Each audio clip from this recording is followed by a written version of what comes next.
Let's have a look at Suzanne. Once again, I would like you to look and look away, and you guys at home to do the same thing. Not stare at the image on your screen, but instead to look at the image and then look away or close your eyes and look at the image in your mind's eye. You'll pick up information from your first glance that you have no idea what you've picked up. A lot of it is unconscious.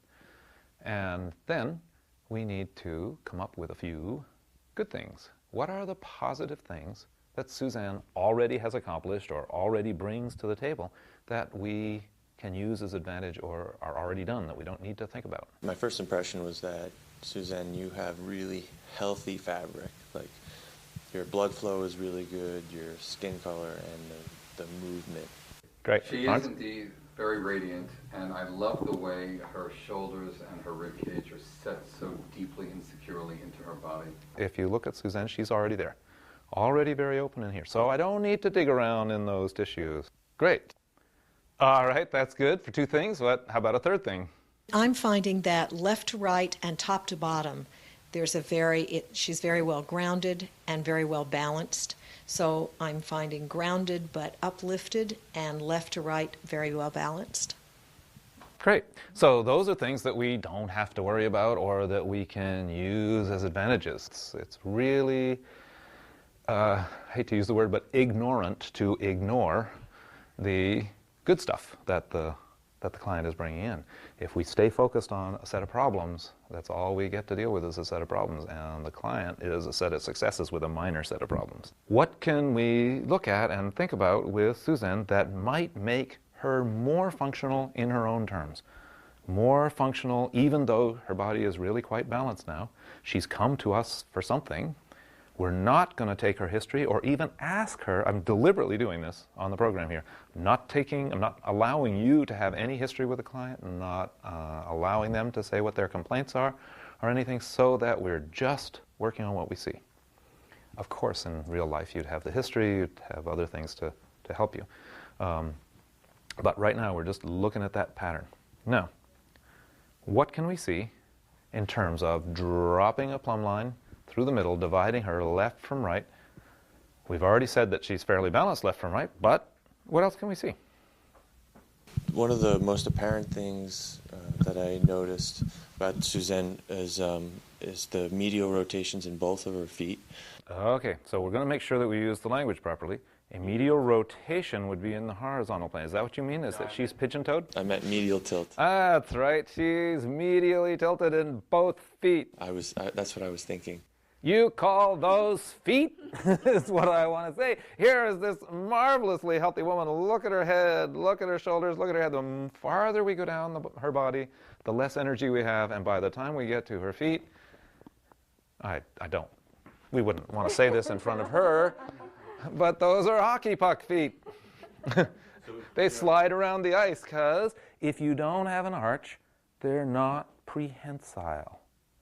So she has to work harder in the lower leg above to have the kind of functionality that she has in the rest of her leg. I'm sorry, I didn't mean to interrupt you, but it's that feeling almost of the feet sliding around the ice like a hockey puck. But go ahead. And I was just going to add that the lower leg, I'd like to also see more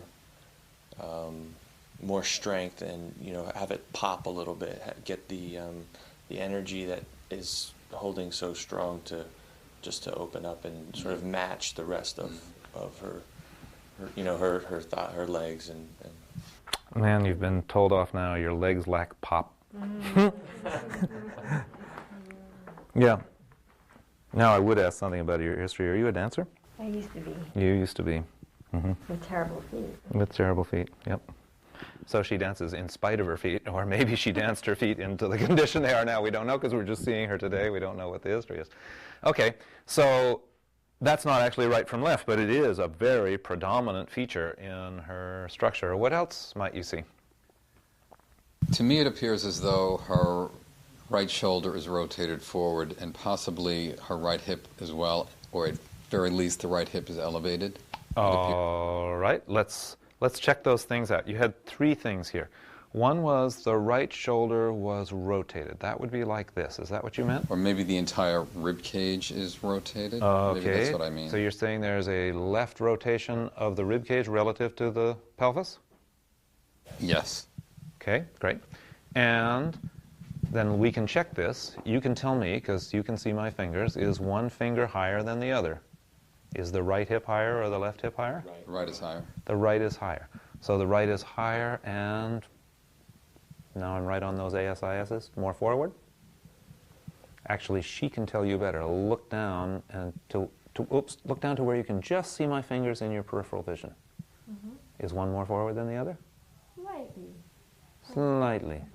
She's not going to concede the point. So that's great. No, it's fine. So there's a little bit of a what kind of tilt in her pelvis? Left. A left tilt, because the top of the pelvis goes to the left when the right hip is high. So maybe there's a bit of a left tilt in the pelvis, and there's a rotation of the shoulder and the rib cage on top of the pelvis, like that. Okay? But it's otherwise fairly well balanced left and right. Her feet are equally awful on both sides. Okay, turn sideways if you would, Susan. Good.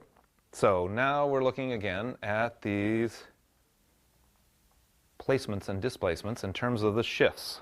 Now, I don't usually ask you to compare one to another, but can you compare her anterior shift of the pelvis over the feet? Because you know you're not going to see very many posterior shifts in this culture. This is a go-get-'em culture. So we got to get ahead. And to get ahead, you got to be on your toes. So you're mostly going to see anterior shifts of the pelvis over the feet, especially among ambitious people. But can you see that if I dropped a plumb line from here, I'm going almost through her ankle? She is way less anteriorly shifted in her pelvis than either of the folks that we saw before, yeah? She makes up for it here.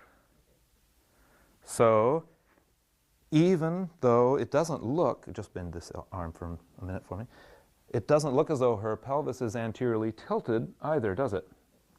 No? So it's not anteriorly shifted much, and it's not anteriorly tilted. However, what you can't see that I can see is, see where my fingers go into her back? Her lumbar spine is posteriorly bent. A series of tilts that start going this way, come back this way, so the top of it is going posterior, so it's a posterior bend of the lumbar spine. And then if you look, that's fine, I got it. If you look at the curvature here, she has to have a corresponding anterior bend of the thoracic spine. In other words, she's slightly lordotic and slightly kyphotic, so she has deep curves in her spine. But if we're going to use our language, we're going to say posteriorly bent, anteriorly bent in the spine. But the result is that her pelvis is really well founded over her feet. Again, another thing that we don't have to worry about, but we'd love to see, if possible, a little length that could come in from the curves in her spine, relenting a little bit and letting her up. The musculature is holding down. In fact, here's another principle that we use, well, this is in the soft tissue kind of work, but I think it'll work in the movement work as well, is where you see a bow, where is the bowstring? So the iliocostalis and the back muscles here are going to be the bowstring, and right in here or right in here is going to be the bowstring for this part of the back. And if we move her lovely hair out of the way, we'd probably see, no, doesn't look that much. But sometimes if there's a deep curve here and a deep curve here, there's going to be a deep curve in the neck as well. I don't see that so much with Suzanne. Okay? But generally speaking, if we're talking shifts, her centers of gravity are really located over each other in a way that we didn't see with the other two so much. So pretty good line up this way. All right, let's have you turn all the way around, back two. Just a little bit this way, a little bit that way. Yeah, great. So can you see the rotation now looking from the back? Again, if you're going to be sitting where the camera is sitting or where you guys are sitting, you're going to be looking at the, you're going to be able to see the rotations generally more easily from the back because people make the front look good, but the back is often not what they see so much. So if I took the center of these spinous processes over here, could you see that they don't drop right down through the middle of the sacrum?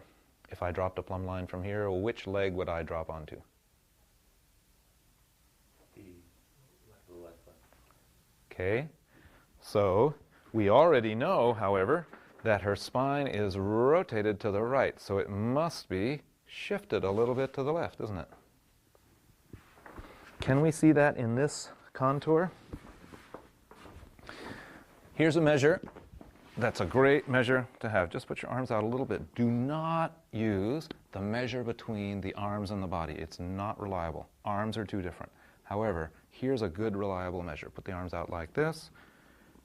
Find the waist. And I ask myself, on her left side, how far do I have to go out horizontally before I can drop past the hip vertically?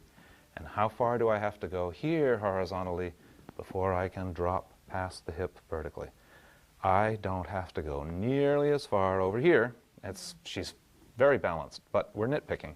Here, I don't have to go as far before I clear that. Here, I have to go farther. So there's a little bit of a shift. This is a good way to measure the shift of the rib cage.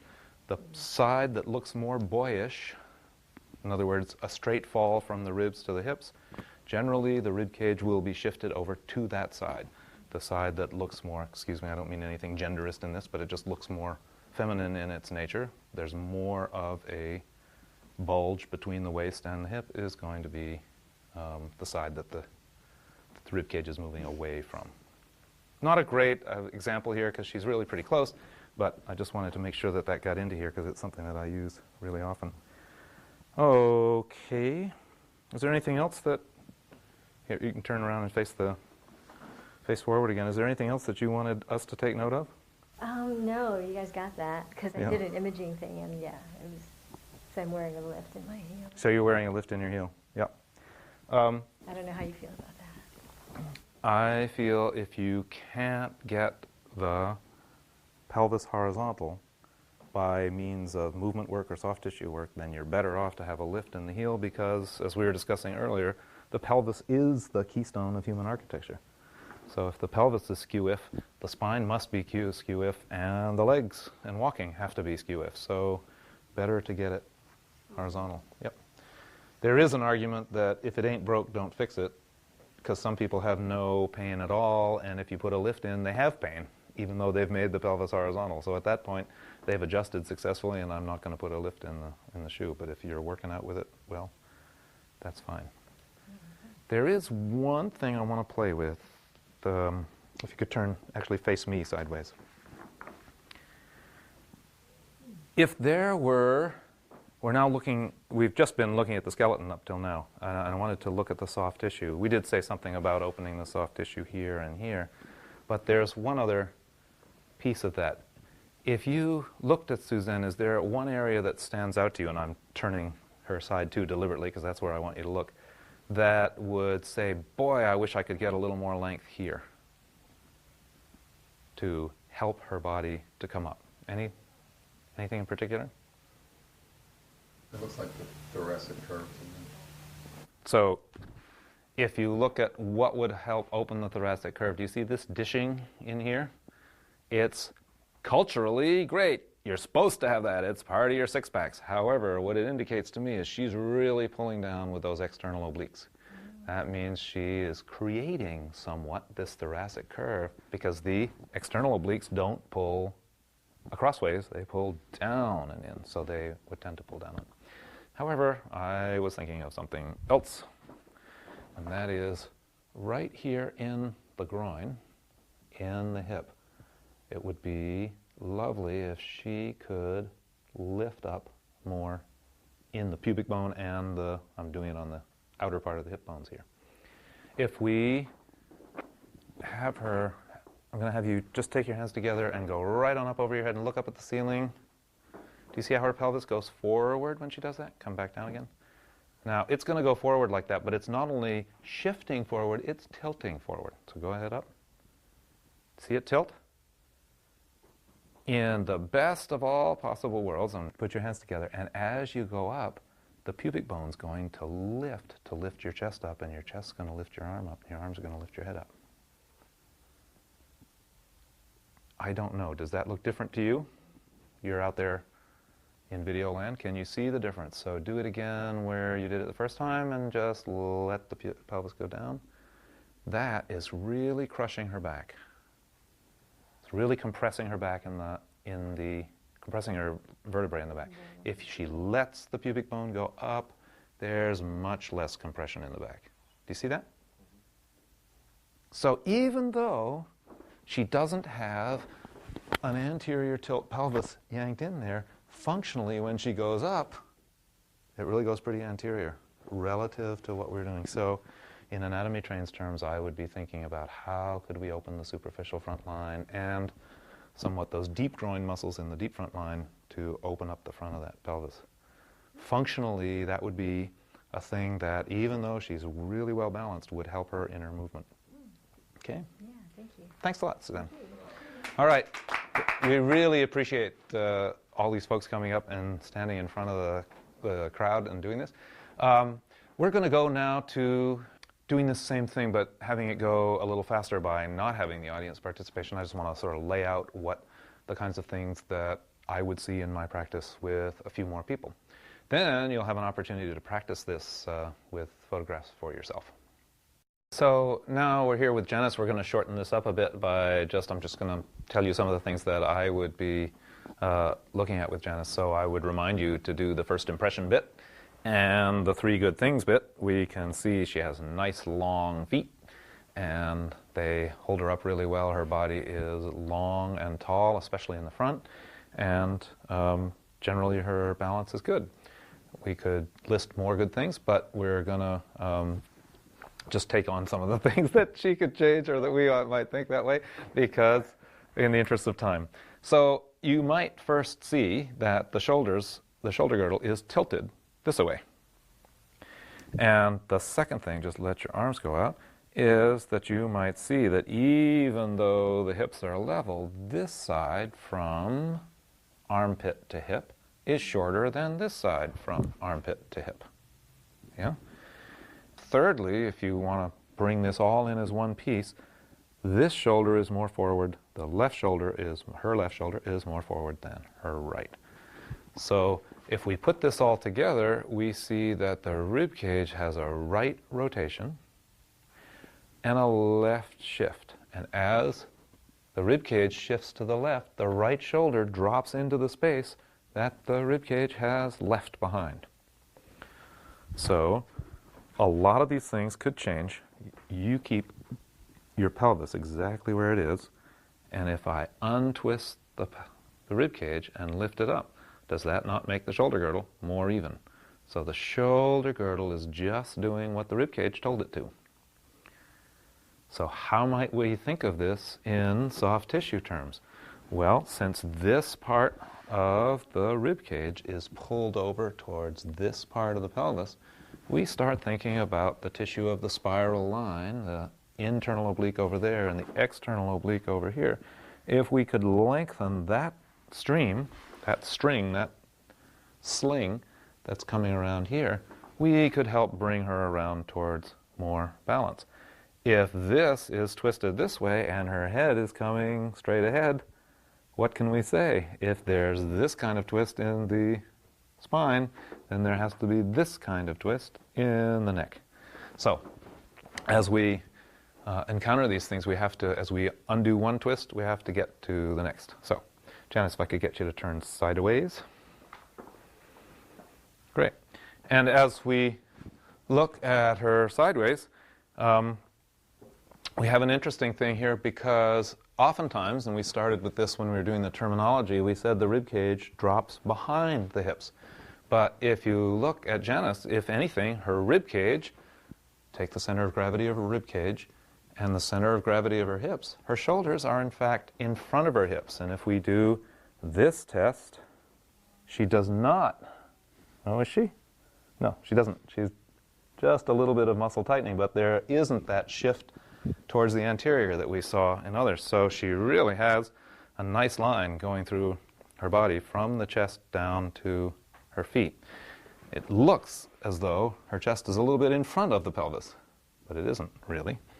The shoulders, however, are pinned back.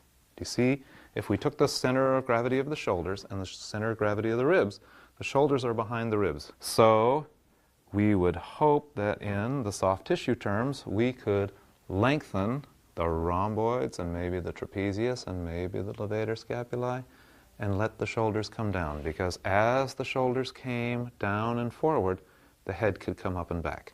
Or let me put it the other way. As the shoulders are retracted, shifted posterior, then the head comes forward and down. All right, and if you could turn your back to the camera, please. I don't think we have any real surprises here because she's really balanced left to right, and we already talked about this kind of rotation that's going on in the rib cage. And that means that this shoulder falls down into the place where the rib cage left it behind. Even though she might be complaining about her neck or her shoulder, again, we're not allowing her to complain about anything because so we don't know exactly what's going on. We're just looking at the pattern. But very often, she might be talking about this side of the shoulder where the muscles are locked short, pulling on her neck, but they're overworking, or these muscles which are overstretched. The solution is down here at the QL and obliques, and in the obliques on the front, pulling the ribcage into.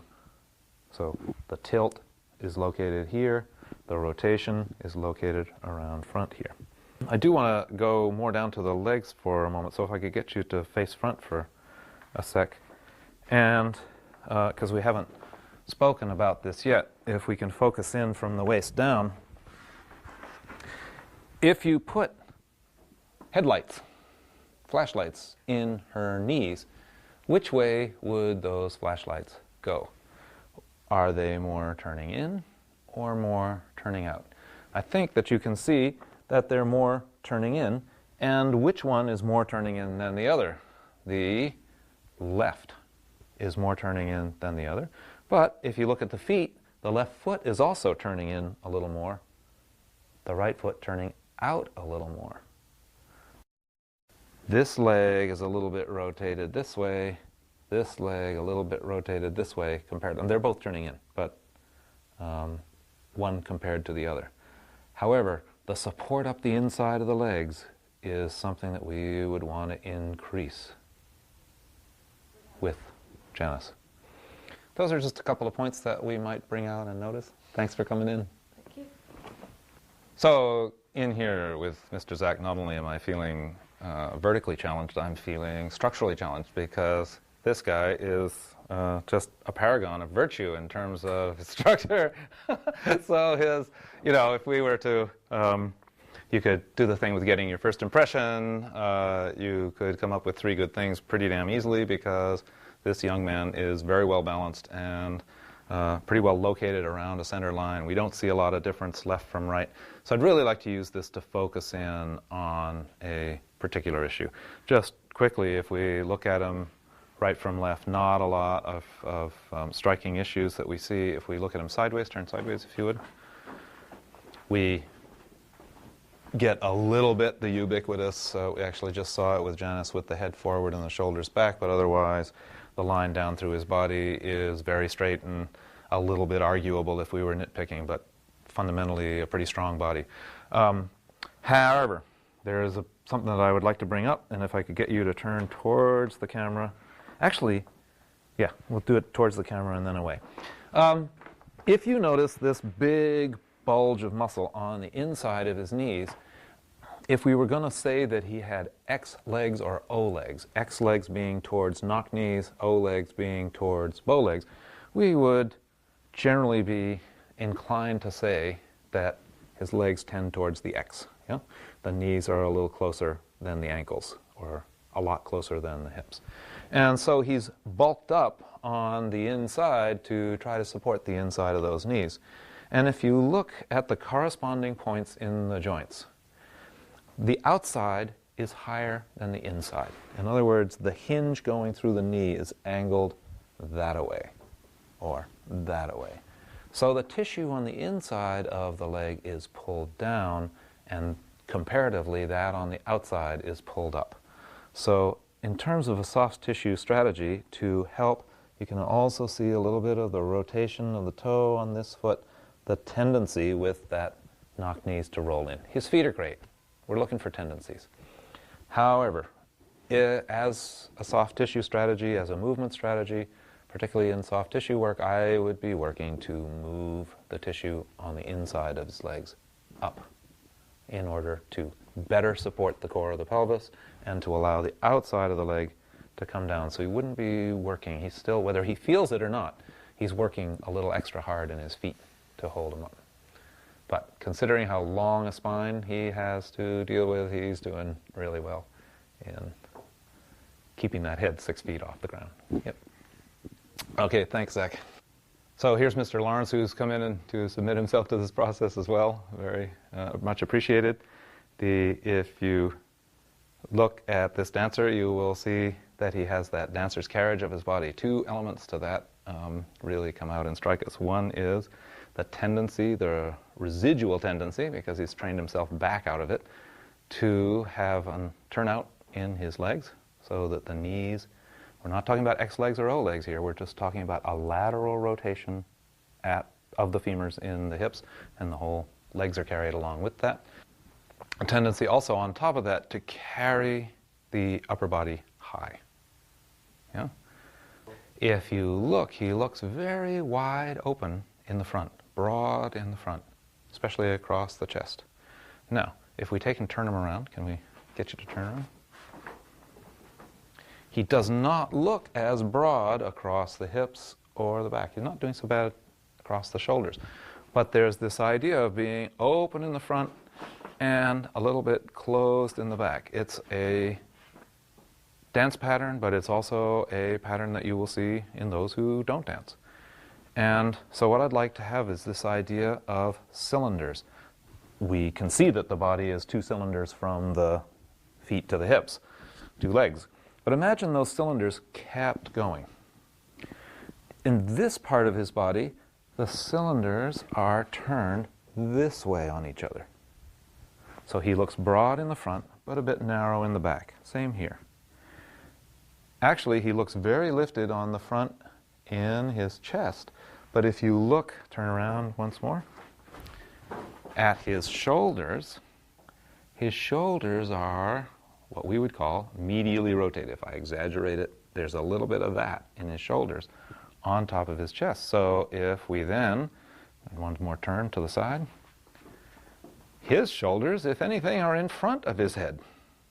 They're certainly under his head compared to the last few folks that we've been thinking about where the head goes forward. I'm not looking forward. Yeah, head goes forward, shoulders come back. You do that very well.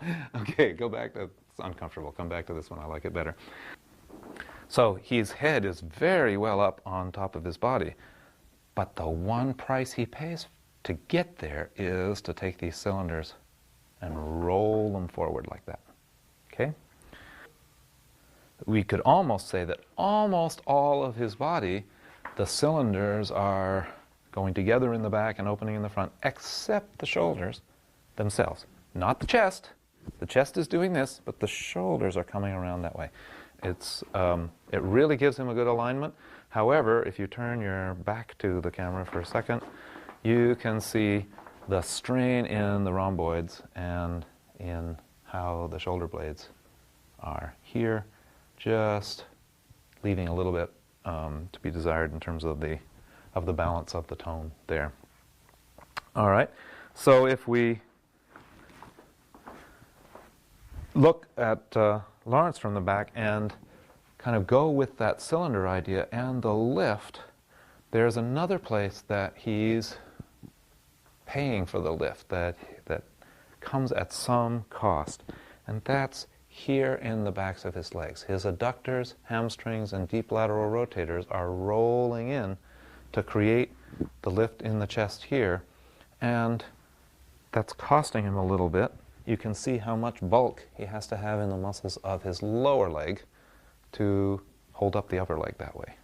So if we went into the adductors and where the adductors come into the hamstrings here, open that up and completed the opening of the deep lateral rotators that he's probably done since he was a dancer, I think that it would allow him to sit down into his body in a way that he's probably not used to sitting down that way. Again, we're only picking, turn around and face the folks again.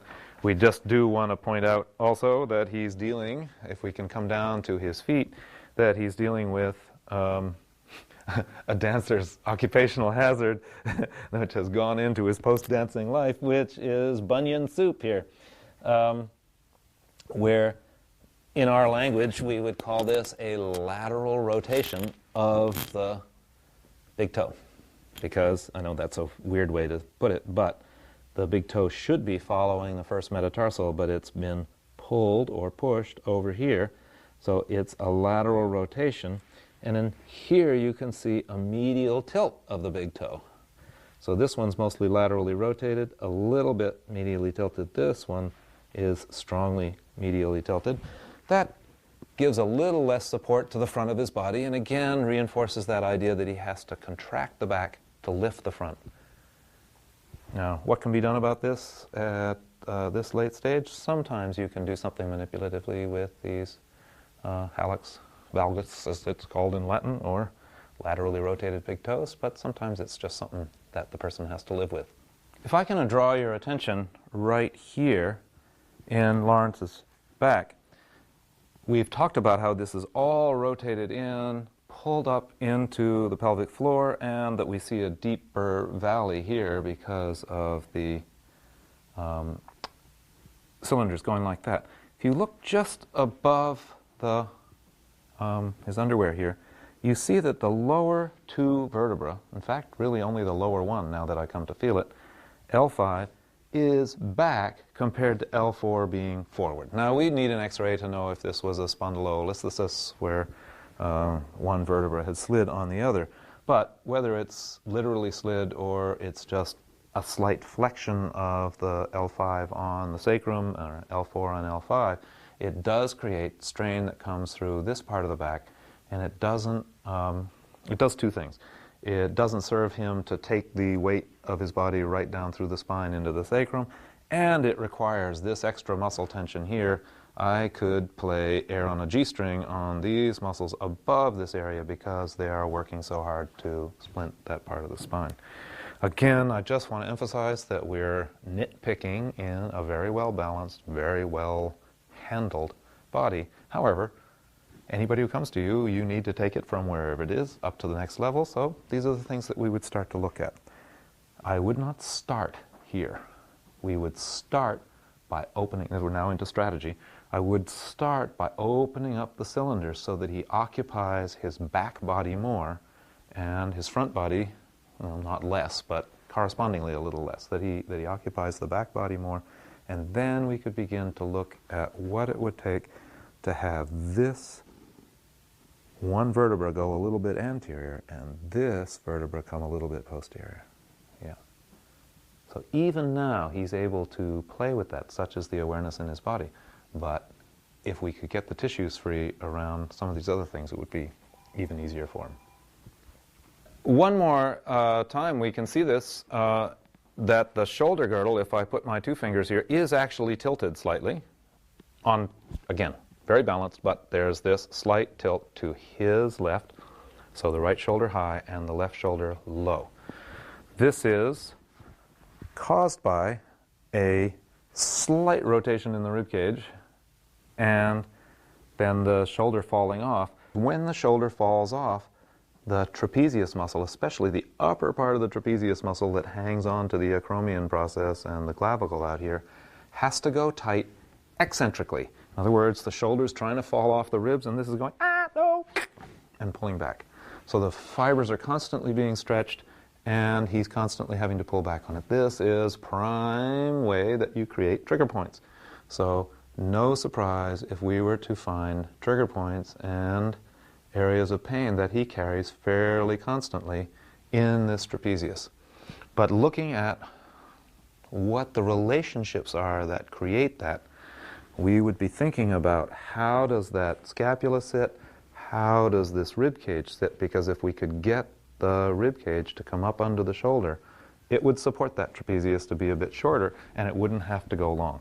So again, even though there is pain down along here, along the trapezius, that's not where we want to work. We want to work somewhere else to support that shoulder so that he doesn't have that extra long, tight rubber band of a muscle full of trigger points. Okay, and yet once again, I will leave it to you to do the first impression here on Marco, and also to bring in the three good things, but it's really not hard to see how strong he is and how forthright and how generally balanced his body is. So if we were to do the thing that we've been doing before, and we were to drop a line right and left, we wouldn't see, we could see that this shoulder is slightly higher and it's more rolled forward. We'll see that better when we go another way. And if we look at the hips, you can see that the right hip is higher, so he has a bit of a tilt. I'd invite you to look, if we can bring the camera down to his torso and thigh, that this is subtle seeing that I'm asking you to do now. His left femur doesn't go into the left socket in the same way that the right femur goes into the right socket. That the ball fits into the socket slightly differently on the left than it does on the right. Those kinds of tiny things can be really telling when you start to go to work on some of these muscular imbalances, whether you're doing body work or training work. Okay, if we could get you to turn to the side. Here we have an example. Again, I want to show you where my fingers are. That, in contrast to Janice a couple times ago, that Marco has a very straight spine. He has very shallow curves in his spine. Not deep at all. His spine is about as long as it can be. The trouble with no curves in the spine is that it really compresses. It doesn't act like a spring. The curves in the spine are designed to give you some spring, and he's missing a bit of that spring.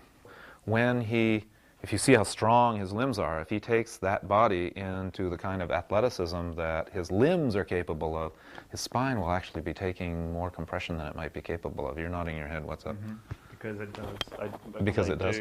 I do a lot of running and a lot of weight training, and my axial skeleton hasn't quite caught up with your my appendicular skeleton. Right. Yep. Okay.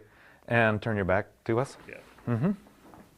Again, you can see how the back kind of disappears between the shoulders here, and he has a similar pattern to what we saw with Lawrence in terms of the legs being, it's different, it's not trained for dance, but the legs are turned out and he's drawn up into the backs of the legs. In this case, it's a little bit different. He's drawing this up to support that large set of shoulders and muscles and head on top of his legs that are turned out and not really supporting the inside. So if you could face the camera again for a second. And I'm going to have him do something. If you look at his lower body, you'll see that he's taking the A-frame, what I call an A-frame stance. The feet are significantly wider than the hips. Somebody who's standing like this has a big, wide base of support.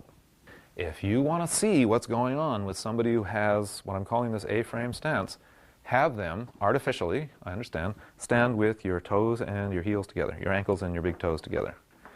So what we're going to do is reduce that base of support and see what happens in the upper body. Now, a couple of things that we can see.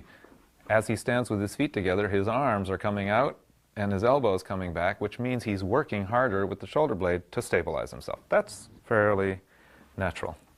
And we begin to see this tilt of the pelvis is coming in more, isn't it? You can see a bit more of the tilt of the pelvis than we could see before. So taking the wide stance kind of hid or took the sting out of the way the pelvis is here. So it's going over that way. If you took this line, asking you folks out there in TV land, if you took a line from his shoulder the inside of the armpit, it's just a good line for measure, down to the top of the underwear, or more properly, the top of the hip. Can you see that one of these lines is shorter than the other? Well, you can definitely see that this one falls more straight and this one falls more at an angle, doesn't it? That's a key, again, and to be expected because he has a left tilt of the pelvis. That's going to create a left shift of the rib cage. And that's what we're seeing, is a left shift of the rib cage. Therefore, the shoulder is over to the left. Therefore, he's going to have some strain down this side of the neck to keep his head on, or this side of the shoulder to keep his shoulder on. And you don't see that until you look at all these lines on what he's trying to do with his body. If he's really, as he looks as though he is, trying to get the best athletically out of his body that he can, then these little details are going to make a difference to his performance. Okay, at ease, soldier. Let yourself go back to... Hard work. What? That was hard work. That was hard work. Standing in that position. Uh-huh. So where did you feel the hard... You said that was hard work Yeah, standing in that just- position. just Where do you feel? In my trapezius Upper body. muscle Okay. And the shoulder girdle, Great. the stabilizing. All right. Yeah. Once again, as I think I've done before, I'm going to close off Marco's ears symbolically. And when I do that, what I mean is I wouldn't say this to the client. There are things that I observe that I don't say to the client because they might appear judgmental or things like that, but you subjected yourself to this process, so too bad. What is it about his axial skeleton versus the appendicular skeleton? This reaches into something that's very subjective, and I may be offline in saying what I'm saying, but I've seen this over the 30 years that I've been in practice so many times. I think it's worth looking into because it is changeable. You really can change patterns like this, and what I'm talking about is if I look at this gentleman's shoulders and head, I see somebody who is pretty well grown up. If I look at his hips, right in here, I see the hips of somebody who's younger than his years. They look to me, especially right in here in the groin, as if, this is hard to, but somewhere around 8 or 7. And I would surmise, I'm just surmising, that something happened around then. I'm not saying what, I don't know what, I don't want to say what. I wouldn't even say this to him because I don't want to put it in the idea in his head, oh, something happened to me, oh, was I sexually molested, I don't know. It's not, it needs to come. It's so much better if it emerges from the person and not from the therapist telling. Yeah? So I'm only saying this for you guys, not for him. The second place you can see that is right here. In the most extreme, this would be pectus excavatum, with the sternum way back. And we already know that his spine is forward, remember, because he has the flat spine. So the back of his sternum and the front of his spine are not very far apart. And what's in between my two hands? The central tendon of the diaphragm. So once again, I would say, his chest and his back are held together here. And this, again, looks to me like something that is not as mature as the rest of him, as if his chest is smaller, particularly in this dimension, front to back, than it would be if it had grown up with him, if it had matured with him. It's grown bigger, but it hasn't grown up, and it actually hasn't grown as big as the rest of him. And again, with his ears plugged, because I don't want to skew his experience, but my experience with folks who have this kind of pattern, where the chest is pulled in and the back is pulled in, have had somewhere prenatally or perinatally, in the first year of life, had a kind of fright that, so you could dramatize this, and I'm just dramatizing it as a, if you do that, you feel it in the middle of your diaphragm, and it's like the middle of the diaphragm gets stuck and doesn't grow along with the rest of it. I'm, again, to the degree that anybody scientific and objective is looking at this tape, I'm talking metaphor. However, these metaphors have reality in people's bodies. They have a reality in people's bodies that must be respected and can be opened, not like a can opener, but like a flower. They can be built up. And although it sounds very woo-woo and esoteric what we're doing, it would make a very practical difference if this opened up to his breathing capacity and for his ability of these ribs to support these shoulders. It would make a very practical difference to Marco if that were able to be opened up. The ability of that to open up depends on the skill of the therapist, the willingness of Marco, the rapport between the therapist and Marco, which is really nobody's, it's just whether it happens or not. There are all kinds of factors that go into this if he was doing something that was putting it back again in some way. But if you're lucky and skillful and other things being equal, these things can be opened. And I really submit to you that this is very deep, lovely work to do. It really is interesting for the therapist and quite dramatic for the person who gets it. And it does make a real difference in people's lives. Again, we're not taking all the images, all the issues that we could find with Marco. I just wanted to sort of pick out the ones that we hadn't worked on and looked at before and add a little bit to our understanding. So let's move on from here.